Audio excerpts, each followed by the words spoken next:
heading south now from Palmwag and towards the Twyfelfontein area. We've just come out of the relatively flat area, and we're coming through some beautiful brown hills.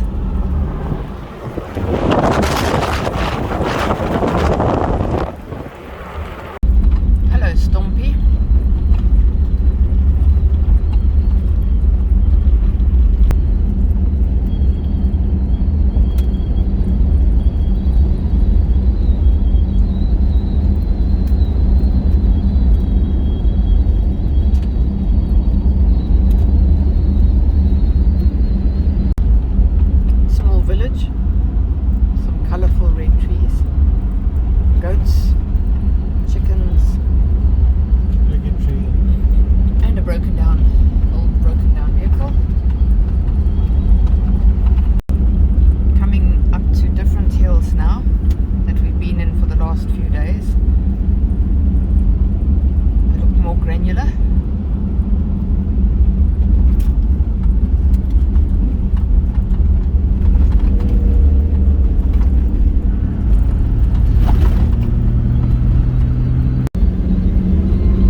Turning to dunes between Palmwag and Twyfelfontein.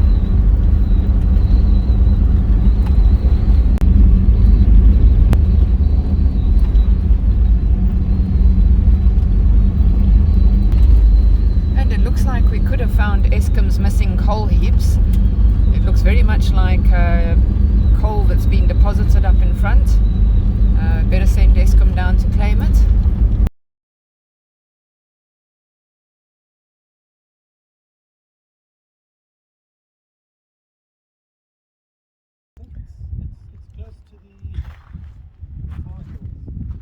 We settled on this campsite tonight in the Twyfelfontein area because the 3 campsites that we did try, the community campsites, had nothing that was promised, and the prices were pretty high for the services they could not offer us. So what we did was we found our own campsite yet again, and it looks very suitable. Wind sheltered, shaded, supper is on the go, there's the fire, and here's the kitchen, and here's camp view.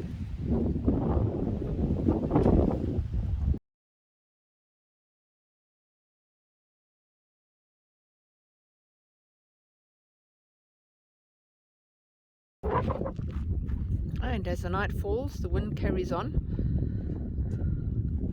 George is putting the tent up, and our cooking is behind the rock. Veggies are ready, meat going on, and we can sit in the wind shelter over here amongst the boulders.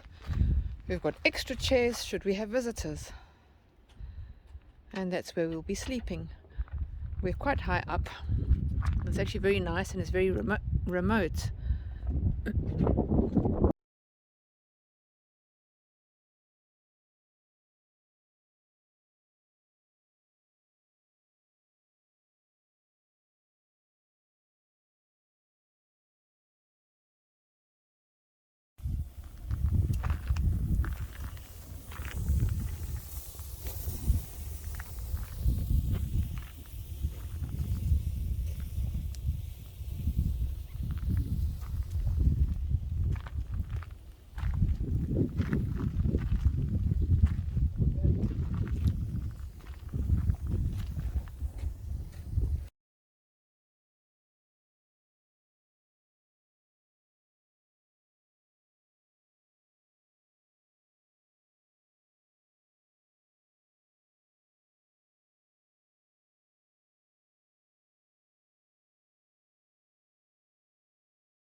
We climbed the little koppie this morning.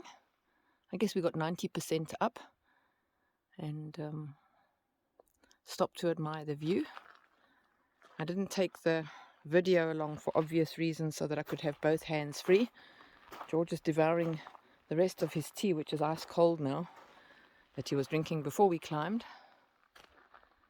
And before we pack up and leave this really nice campsite, one of the best wild camp spots that we've had so far.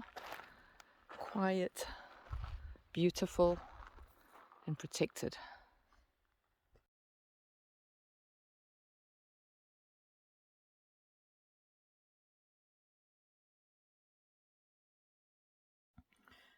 And we were at Puros a few days ago, and we travelled down the riverbed for a while, but had to go back so we could get to Twyfelfontein to resupply, where we got some fresh things at the market gardens, the actual gardens. Then we went all the way down the riverbed and we slept down at the end here somewhere.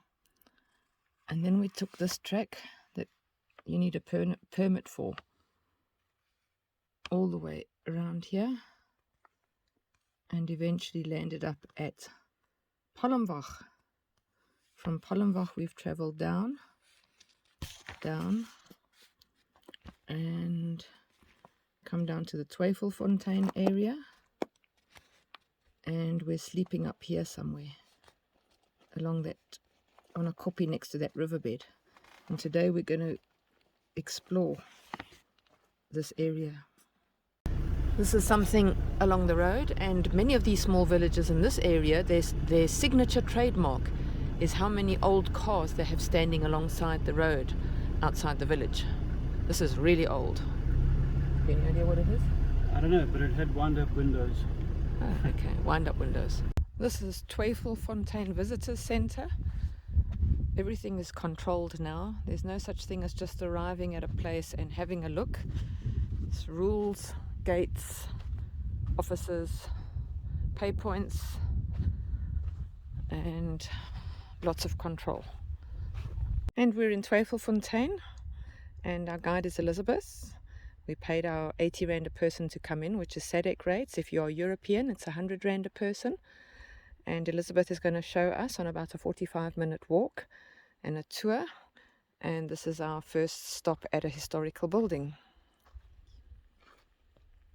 So this is artists, the first people of Southern Africa. They use the quartz, a stone to scratch with. During their festivals, they come here, they draw. Communication and leave the message. They draw here for fun, education.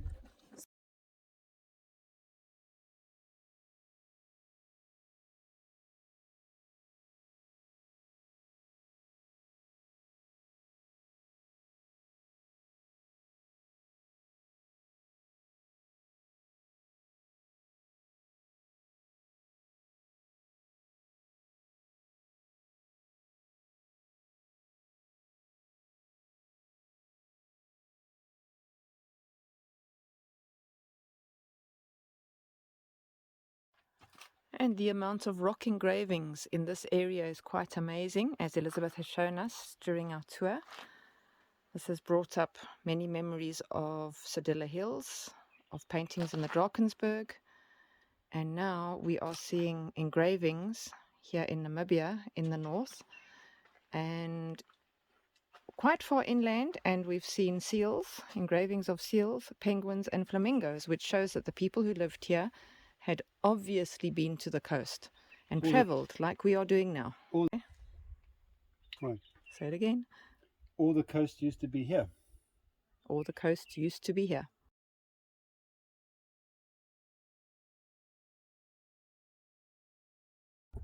This is the original doubtful fountain of Twyfelfontein, called because they always doubted whether the water would still come. This is not a strong flow, no elephant's going to come and drink here. Under the rock is where the water emerges.